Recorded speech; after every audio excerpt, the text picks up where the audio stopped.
entrance that leads to the synth production base. You're right. An important place like this is bound to have a ton. Navia's probably arguing up a storm right now to stall for us.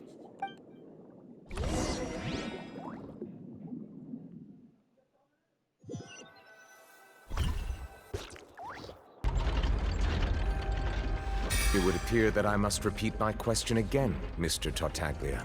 Do you accept the charge that you are the true culprit behind the serial disappearance? To be perfectly honest, I don't understand your country's complicated court system, or the reason why. However, I did hear that people who have been charged can choose to participate in a duel, in which case, as long as I accept the charge, I can have an all-out fight. I've got to admit, that's one of the most enticing offers I've. When I privately sparred with her last time, she was obviously holding back.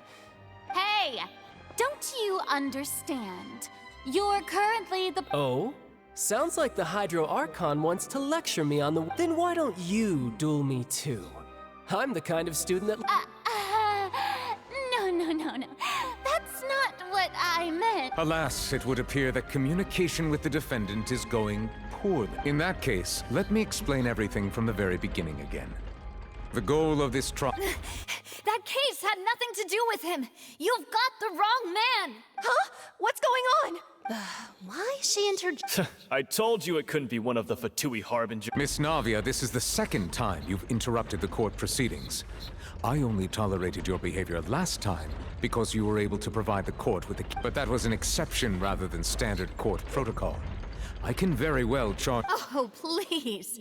Did you ever think I had any respect for this place's— We can put that discussion aside for now.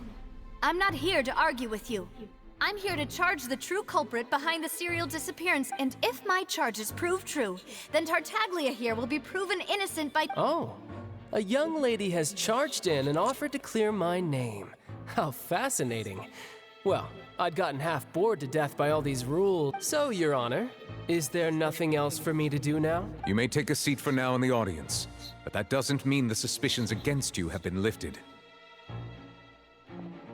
Now then, Miss Navia, who is the person you would like to charge it? That person is—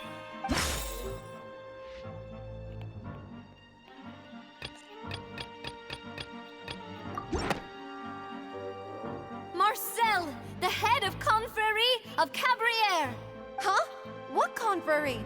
Never heard of— I've heard of them, but weren't they Spina di Rosula's— Oh, is this going to be a friends to enemies type situation?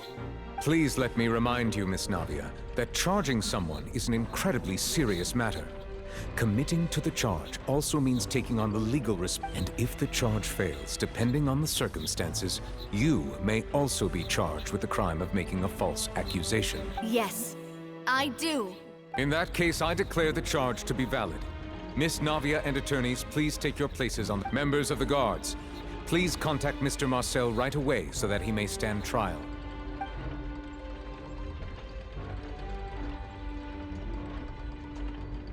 Mr. Marcel, you will not require an attorney. Apologies. It all just happened so quick. I think an attorney won't be necessary. This is probably just a misunderstanding between me and Navia. Very well. In that case, since both sides have now arrived, Miss— I would like to take everyone back to 3 years ago. To the only through elucidating what really happened in that case can we connect all the— Navia, do you really think that I was the one who— Come on, why would I do that? Callus was my benefactor, and remember, both you and I only ran to this— If that's enough to make me a suspect, wouldn't that make everyone at that banquet— I think there's no point in getting into the specifics right now. The audience doesn't even have the big picture yet. Exactly correct, Your Honor. I must refresh everyone's memory about that case. I see. In which case, I will recount the findings about that case as originally recorded by Maison Gardiennage.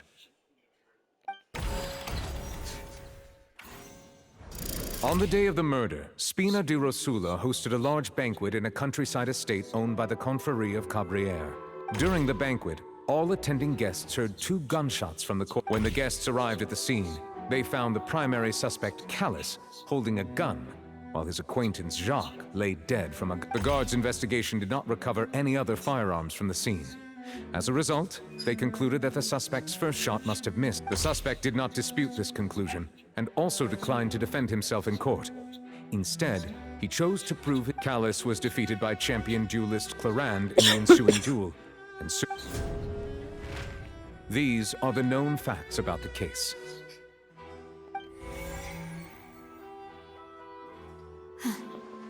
The one with the motive to kill was Jacques, not my father.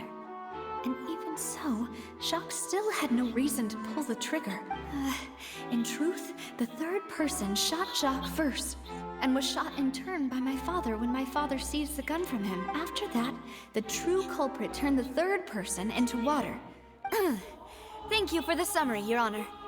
Of course, the guard's conclusion appeared quite sensible. However, we should revisit the case now that we've gained new information about...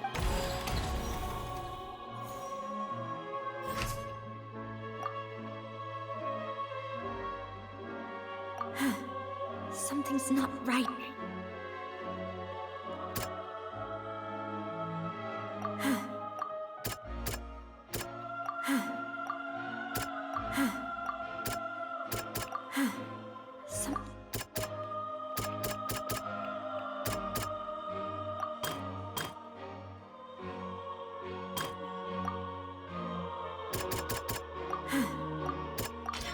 This assassin first shot Jacques, then turned to shoot Callus, only for Callus to wrestle the gun from him and kill him instead.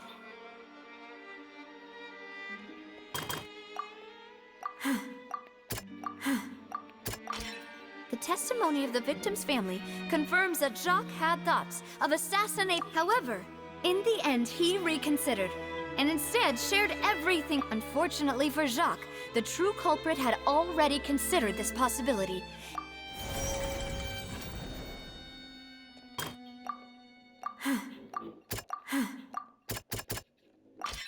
A pile of clothing was found at the scene.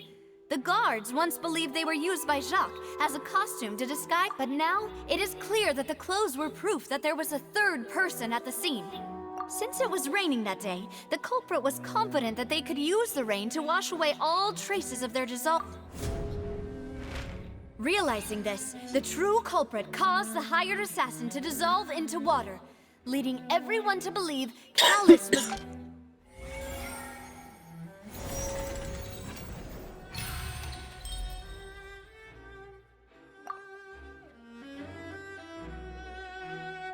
So that's what happened. Wait, you're telling me something as dangerous as water from the primordial sea has been used for all these years? What a great theory. It also explains Callus's and Jacques' respective motives. Mr. Marcel, you are the one being charged with the crime. You should provide a rebuttal if you wish to prove your innocence. But I think I agree with everything Navia just said. In fact, there was nothing in her speech that directly implicated me. Then, may I ask some questions? In my opinion, One, do you have the evidence to back up your I'm afraid not. At least... Boo! If you don't have any evidence, you should just go home! I may not have the evidence with me, but I know where I could go to collect it. If we look up the deserted clothes against a record of... we should be able to find a match. Considering the serial disappearances case, the guards probably kept careful records of all missing persons from around that... That makes sense to me. Monsieur Neuvillette, I would consider this to be a reasonable investigative direction. Why do I feel like Farina's acting a little... Maybe she's scared of embarrassing herself again? Alternatively, she's become more diligent after charging an innocent citizen in the last trial. My second question has to do with the ensuing duel. If the truth is, then why didn't Mr. Callus explain himself in court? If he had testified that a person had been dissolved, he could have... I've thought about this too, and the answer is actually pretty simple. He felt there were the dissolving power of water from the primordial sea is an important secret for the true culprit of the series. My father could have exposed it for all to see, but he chose to take it to the grave. At that time, Spina di Rosula was in dire straits, and his reputation had already been shattered. He had no guarantee that going forward with the truth would allow the culprit. What was certain, however, was that it would paint a gigantic target on my back. Boss once told me that Demoiselle had already been selected as the next target of the serial disappearances case. What? If the secret had gotten out, the culprit would have fought an all-out war with Espina right there and then. I wouldn't have been the only one in danger. All of us would have stood to lose our lives. Of course, the guards might eventually figure out the truth of the matter and determine that we were in the right, but what good would that do? How can a hollow verdict protect anyone? Had this opera house ever given my father any kind of confidence in its brand of justice, Spina di Rosula would have had no reason to exist. But by staying silent, we retained the ability to deter our opponents and continue the stalemate. I was able to become Spina di Rosula's president, which made me harder to target, as well as giving me more time to grow and learn. And once I have figured out the truth and stepped up to the challenge, I will do what this opera house cannot, and restore my father's truth and honor back to him. So, you mean to say, your father intended to die in the duelist's ring? That's right. Do you have any proof? Of course. All you need is to ask his opponent, Clarand. I don't need your apology, your guilt, or your support from the shadows. You don't have to do anything for my sake. But since he entrusted his will to you, Clarand, you should tell us the truth about his sacrifice. So, during the duel, did you believe that Callus was intending to die? As a champion duelist, I've fought many battles and taken a countless number of dishonored lives. In my line of work, I've seen all kinds of people give their all for the faintest hope to continue living. Some were determined, others passionate, and some even manic and twisted. Just one look and I can tell if a duelist is hoping to live or if they're looking to die. I hereby swear on my name and honor as a champion duelist that Mr. Callus never intended to leave the ring alive. Since that's your testimony, I have no more questions. It appears there really are good grounds to reopen this case. I concur. However, Miss Navia, you still have not explained the link between your father's case and the serial disappearances. Right? What she said was fascinating, but kind of beside the point. Wait, weren't they just talking about the serial disappearances case? Of course, Your Honor. The two cases are connected via a matter of timing. In my father's case, the culprit intended to kill both Jacques and Callus. As a result, they planned to act after hearing 2 gunshots. And, at the end of Linny's trial, the culprit also only dissolved the victim in front of everyone because they realized they were at risk of being identified.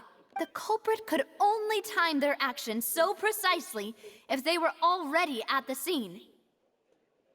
Coincidentally, Marcel attended both the banquet and the trial.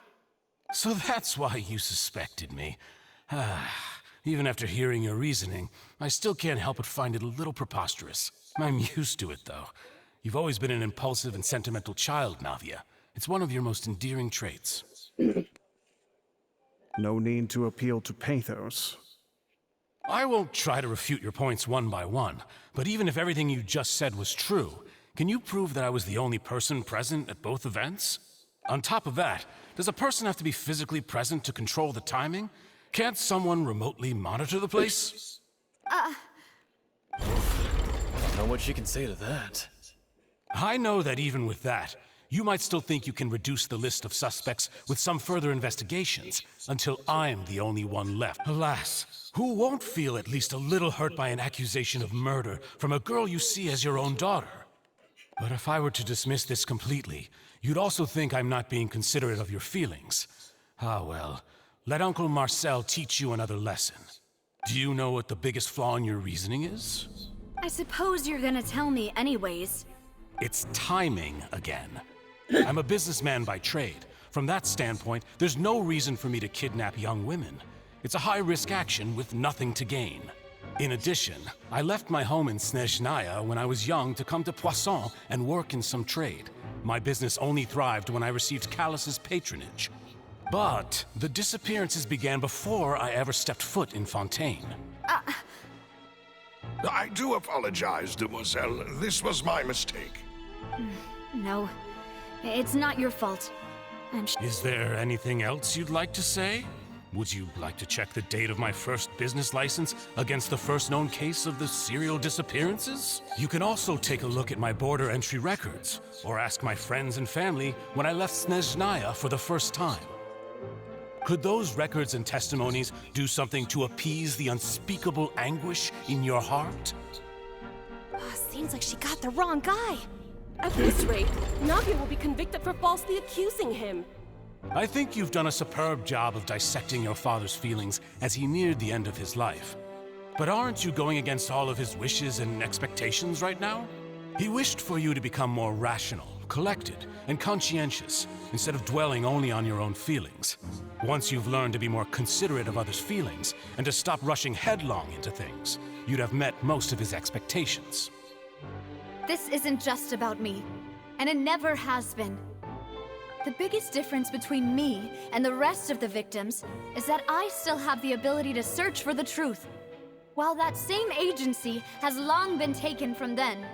The people whose families were destroyed by synth abuse, the people who lost their loved ones to the serial disappearances, and the people who suffered tragic ends due to their sense of justice. Many people's images are flashing before my eyes. I'm sure some are coming to those of you in the audience as well. And whose image do you see, Marcel? Is it a man named Vacher? Oh, so you do know that name. I'm merely surprised you'd suddenly say the name of someone I've never even heard of. I was waiting for you to say that.